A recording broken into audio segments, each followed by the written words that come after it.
So today, I want to talk about storytelling. And I know that a lot has been written and presented and taught about storytelling in our sector over the last decade or more. And that's by no means a slight, because I'm one of those people who's been writing and presenting and teaching on the topic. Today, I don't envision myself giving you a how-to necessarily on storytelling. What I do want to do with my time is to maybe pose questions more so than provide answers, really more of a how could, and more so about stories than storytelling. And by the way, what I'm about to talk about for the next 15 minutes or so is not even really directly related to digital transformation, but I have a good feeling that we'll be able to draw all sorts of connections when we chat in our breakout rooms after. Now, storytelling is how humans encode information and transmit life-saving information from one human to the next, from one generation to the next. Don't eat the red berries because my grandpa told me about a boy is going to save far more lives than don't eat those berries because I said so. And I hope you don't think that my talking about storytelling today is in any way trying to convince you that there's some like mystery of storytelling that I'm about to unravel. It's deep inside all of us. Today, we're just going to maybe ask some big questions that I don't have the answers to quite yet. Like I said, it's deep inside of us. It's ancient. And I think that if we have more stories than ever before, because it can certainly feel that way. I think if we have more stories than ever before, it's only because we have more humans living on Earth than ever before. If stories per person is some thing that somebody's measuring somewhere, I don't think it is, then my bet is that that metric has stayed pretty constant for 7.7 billion years or so. What's new and what's novel is just that we have more access to stories than ever before. And what goes hand in hand with that, I can't help but wonder if the typical human has become any better at our ability to process and make sense of this onslaught of stories at scale. Research shows us that human brains, they're notoriously bad at comprehending large numbers and large quantities of anything. Not to mention, there's a phenomenon called scope insensitivity, which shows that as the scope of a problem increases and the magnitude increases, we as humans, we don't necessarily assign any more effort or donations towards solving it. Add to that, there's another very real tendency that humans have to not act in our own best interest. Here's one example that I really like of how quickly our intellectual grasp of something that seems very familiar can slip away from us. It's in something that I hope we all find pretty familiar. It's a Lego brick. Now, picture 6 of these, and specifically these 4x2 Lego bricks, 4 bumps by 2 bumps. I'm sure we can all do this. Now, think for a second about how many unique structures you might be able to make with those 6 bricks. Could be hundreds, could be thousands. I don't have the chat visible on my screen. Feel free, make an assumption in the chat if you like. Could it be hundreds of thousands, a million? Well, the answer is pretty mind-boggling. The answer is actually just over 915 million unique structures can be built just from those 6 Lego bricks. A Swedish mathematician crunched those numbers back in 2005, and the Lego Corporation, the Lego mothership, have verified it and accepted it as true. And somebody wants it later, ask me, and I'll post the link in the chat for you if you want to check the math on it.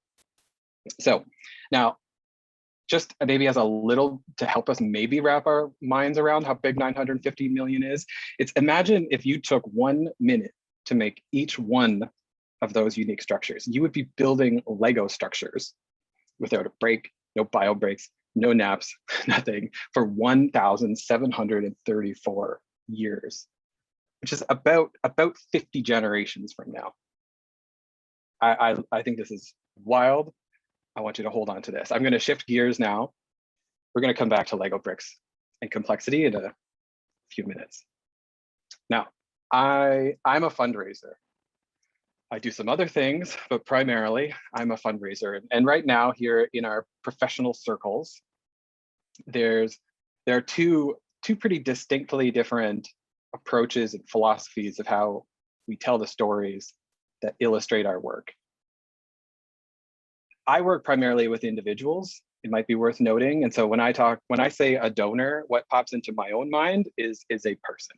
I don't work with governments, mega corporations, and mega foundations, but I do think a lot of this applies because there are humans who are making decisions at the end of the day behind these big entities. So one approach is called often donor-centric fundraising, which, as the name implies, it places the donor or your potential donor right at the center of the story. We cast them as a hero or a heroine right at the middle. And this approach gives the impression that this person holds all the power and that lives hang in the balance as to whether or not they decide to give or not. Another approach is most often nowadays called community-centric fundraising, community-centered fundraising. This approach is prioritizing the centering of people or things, maybe if you're an environmental organization, but for the most part, it's centering the people that we're trying to help. And there's an emphasis at presenting the solutions and interventions that those beneficiary groups are asking for. This approach, it's intended to try and correct an imbalance of power.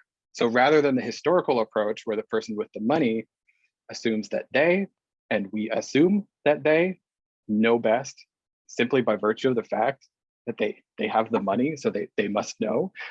This community-centric approach is challenging and upending that and saying that this is not the right approach. Donor-centric fundraising, the former, it's had a head start in some ways, namely by producing decades of direct response fundraising data and psychology of giving studies that have shown that this is a very effective way to get people to part with their cash quite effectively, quite efficiently, and in quite predictable ways. Community-centric fundraising, what it has going for it on its side is that it has a blueprint for what an equitable program delivery can look like and should look like. And there's also a North Star in here about how we raise the money necessary to deliver that programming. It puts the stated needs and the wants of a beneficiary community first, and then it asks donors to follow, first by giving trust, and then by giving money. And when I say that trust comes first, what I mean is we're asking donors to allow the power that is imbued and baked into that donation, we're asking for that to be transferred in the same way that we're asking them to transfer money from one bank account to another. That is to say, it's given without expectation of return.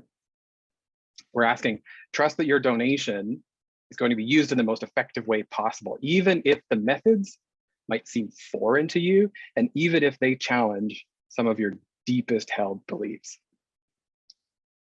Now, there's active public conversation about donor-centric versus community-centric, and I don't even like slipping verses in the middle there. It can sometimes feel like these two worlds are somewhat irreconcilable.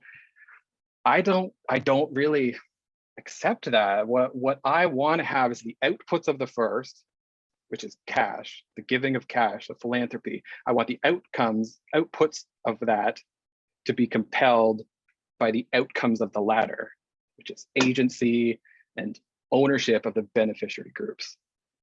And I think that there might be a bridge that we could build between the two, not a compromise, a bridge.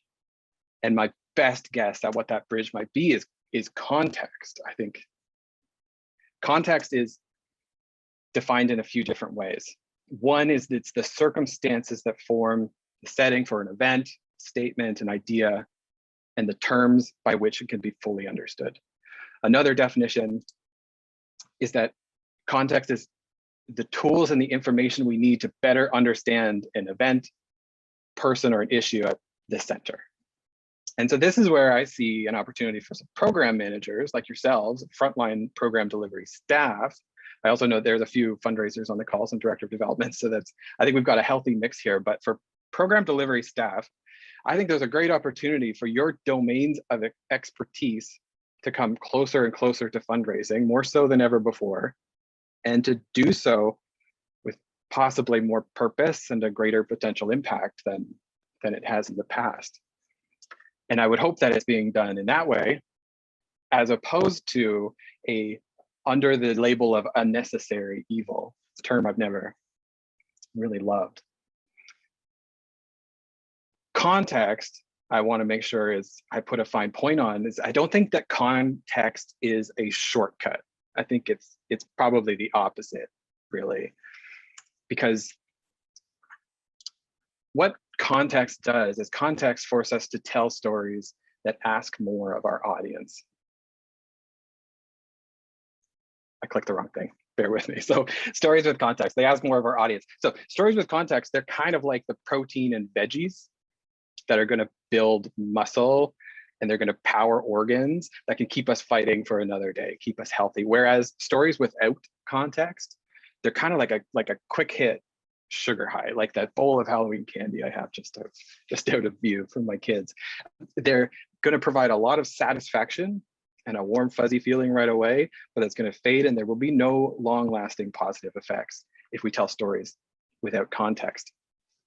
And those stories without context, I believe they can unintentionally reinforce some very strongly held and possibly harmful stereotypes, because we've left the door open to the audience to project and assume a lot in some very high stakes situations. The stakes are very high, which is why we need to be very, very good at this.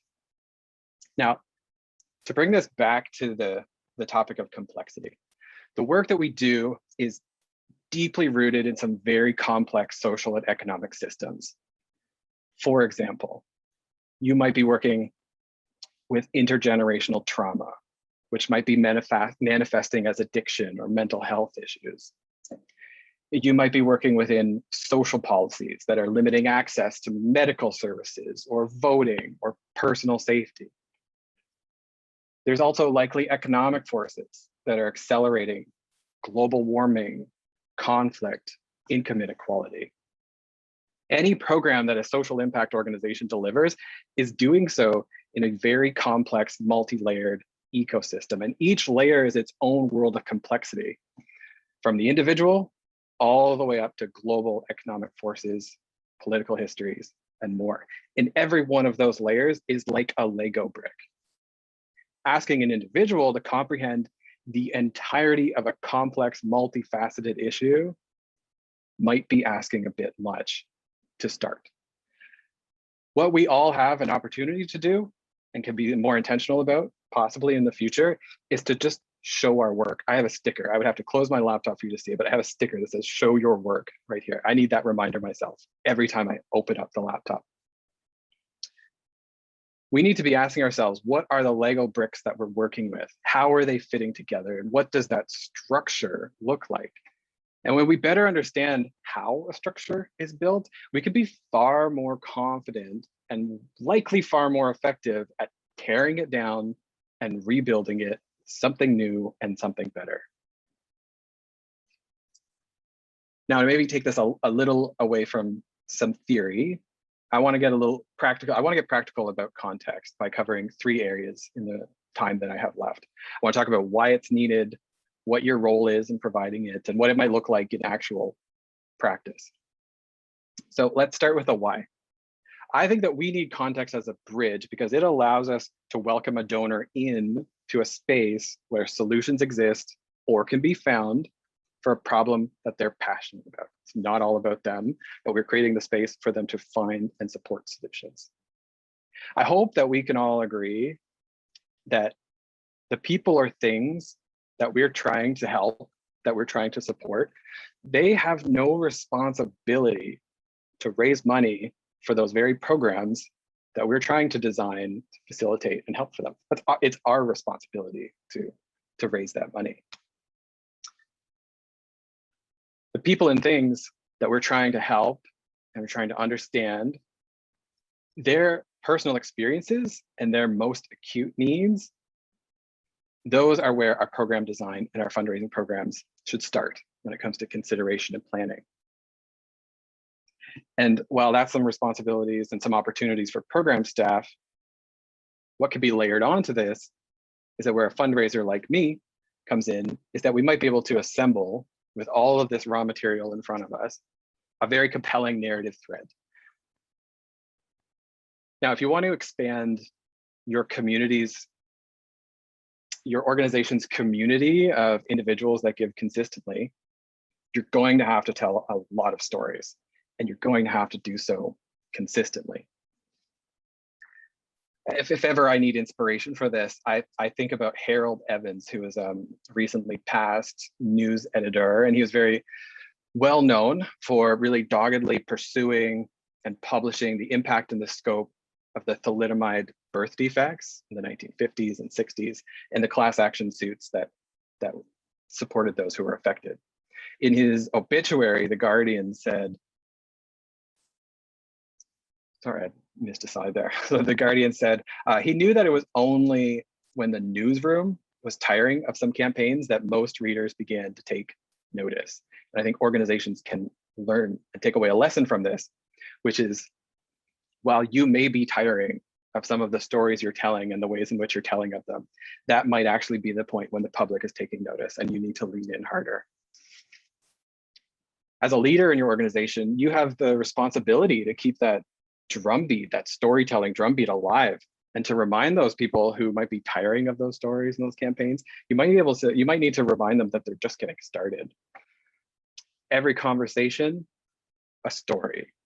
Every media interview, press release, a story.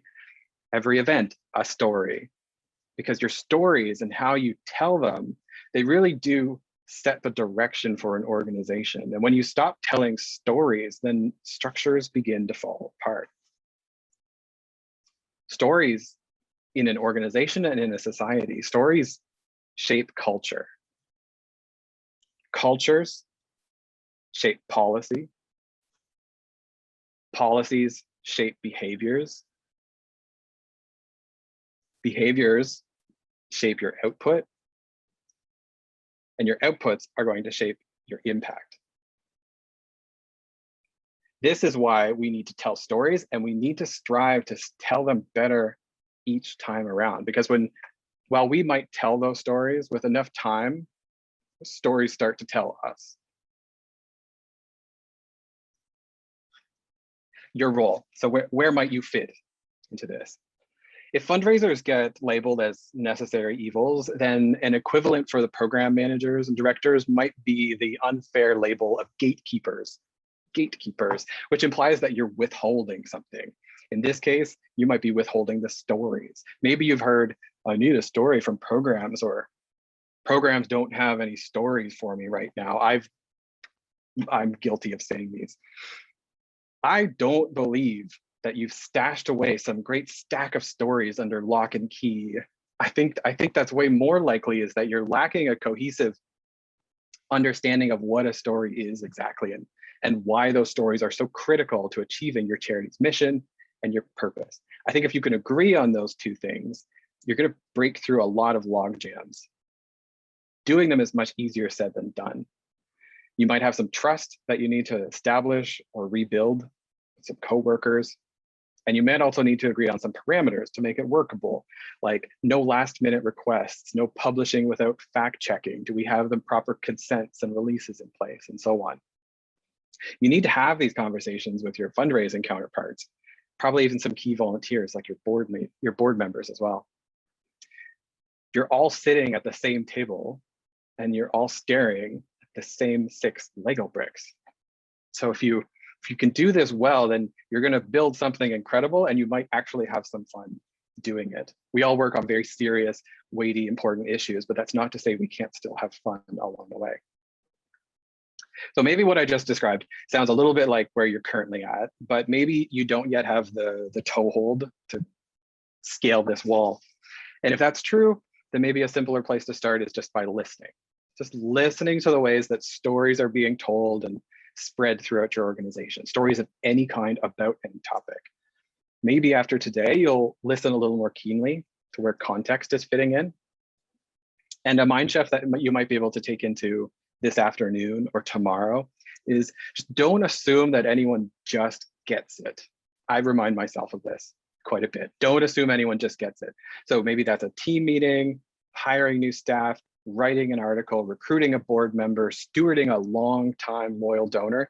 Don't assume they just get it. Take a few extra moments to try and set your conversations into a larger context. You might explain, how does this campaign fit into our larger plans, our larger strategies? How might this initiative unlock a new opportunity, deliver a new outcome? What might we learn along the way? These are context that you can, and stories you can tell. And if you don't have those things, then you're just instructing. You're not teaching. You're not consensus building. You're just instructing. On any topic, it's tough. It's really tough on a Zoom call like this or around a boardroom table to admit that you're not keeping up. So I wouldn't take silence as any complacency that they completely understand. So the things that you should make sure you try to cover is, why are you doing what you're doing? Where and how are you doing it? What does impact look like for the people that, or the things that you're helping? And why is that good for your respective community, region, country, or our planet in general? And then I hope that this leads lastly into my last and maybe the most practical section is what does this look like? What is weaving more context into your work and your storytelling look like? We want to tell better stories. We talked about the rationale. We talked about preparation. We just talked a little bit about mindsets. But what does a framework for a better story look like? Journalism 101, they teach us the 5 W's plus 1 H. And they do it in a very specific order. Who, what, when, where, why, plus how. If you read a news article, a well-written news article will very likely follow that structure. And there's good reason for it in that setting. Those are the raw materials, and I don't know that we need to add anything to that, but I do think for our purposes, we might be able to shuffle them around, and we can do so with some very intentional steps. So I would put what right at the beginning. What is the problem? And ideally, how might we connect that problem to a person in a relatable way? How might we describe it in terms that are recognizable? So a connection of some sort can be established right off the top. Next, where? We need to situate this problem that we just introduced, and we need to do so in a location, geographic or otherwise, in a place that is known or can be visualized. So we want to establish this visual picture in a person's mind. Then we need to talk about when. Introducing a time constraint is going to help you build urgency, and urgency is going to help you move people to action. Next, why? So what are the stakes? We want to establish the stakes. And ideally, if possible, we want to link it back to the time constraint that we just introduced. What are the stakes when that clock runs out? We want to clarify who stands to benefit most. And if at all possible, make sure that you link it to the people who are most directly affected first. People who are feeling the impacts of this problem most acutely. And I mean hungry, sick, underserved, unable to access life-changing services. Let's try and paint the picture of what it is they need, why they need it. And then we want to try to offer our organization's best solution that we've learned throughout this process from consulting our beneficiaries, hearing what they want, and we want to link it back to the what. And so this is not presented as a circle, but you could certainly, in a different diagram on a different day, I could present this as a circle. And look at this. We've got 6 Lego blocks, just like where we started. I didn't even have to add to the 5 W's and the 1 H to make this analogy work. Well, now you know. So now you know that there are some components to this story, and I also hope that you know that you won't let these deceptively simple 6 blocks trick you into thinking that there isn't a lifelong journey of learning ahead to do this well. And so my parting thought, I suppose, after all of this, once again, is that I hope with this knowledge and everything else that you got throughout the day today, you just go make incredible things. I hope you tell better stories, and please, I hope you have fun doing it. So that concludes my talk. I did also, I think what I'll throw up on the screen for a moment is just that I came prepared with some of my own prompts. I don't mean to replace any that are coming up, but what I'm going to leave to the group and the breakout groups is maybe agree or disagree. We tell stories, and with enough time, stories tell us. Does that resonate as something you agree with or not? And is there a belief or a practice that you let go of? And maybe share with the group how that came about. Because, like, spoiler, I think there's probably some sort of story you were told or lived that changed that belief. So thank you all. I really appreciate the time.